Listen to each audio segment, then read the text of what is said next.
बिस्मिल्लाहिर्रहमानिर्रहीम, अस्सलाम वालेकुम। यादें न्यूज़ के साथ मैं हूं रिया चौधरी। बुलेटिन में शामिल करते हैं आज की अहम खबरें। मुश्तरका मफादात कौंसिल की तश्कील 9, पहली मरतबा वज़ीर ख़जाना की जगह वज़ीर ख़ारजा कौंसिल में शामिल। वज़ीर आज़म शहबाज शरीफ की मंजूरी के बाद मुश्तरका मफादात कौंसिल की तश्कील 9 का नोटिफिकेशन जारी कर दिया गया है।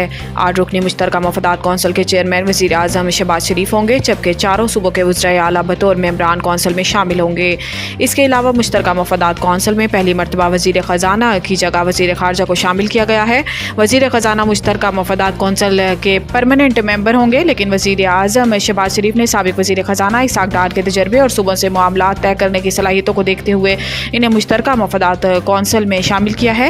वफाकी वज़ीर ख़जाना मोहम्मद औरंगज़ेब पहली मरतबा काबीना का हिस्सा बने हैं, इसलिए इनकी जगह तजर्बाकार इसहाक़ डार को कौंसिल में रखा गया है। नोटिफिकेशन के मुताबिक मुश्तरका मफादात कौंसिल में वज़ीर दफ़ा ख्वाजा आसिफ और KP से वज़ीर सफ़रान अमीर मकाम भी शामिल होंगे। नोटिफिकेशन के मुताबिक मुश्तरका मफादात कौंसिल 21 मार्च 2024 से वजूद में आई।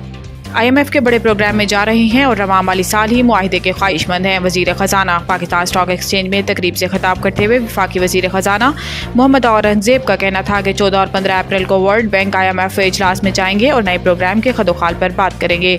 तफसीली मुज़ाकरात पाकिस्तान आकर होंगे। हम जानते हैं क्या और क्यों करना है और अब तवज्जो कैसे मरकूज़ करनी है। इन्होंने कहा है कि IMF के साथ माइक्रो इकनॉमिक इस्तेहकाम जारी रखेंगे। IMF के बड़े प्रोग्राम में शामिल हो रहे हैं। इस हवाले से IMF हुकाम से जल्द वाशिंगटन में मुलाकात होगी। IMF प्रोग्राम के हुजम पर बात नहीं हुई, लेकिन ख्वाहिश है कि रवां माली साल के इख्तिताम तक नए प्रोग्राम पर स्टॉक लेवल मुआहिदे हो जाएंगे।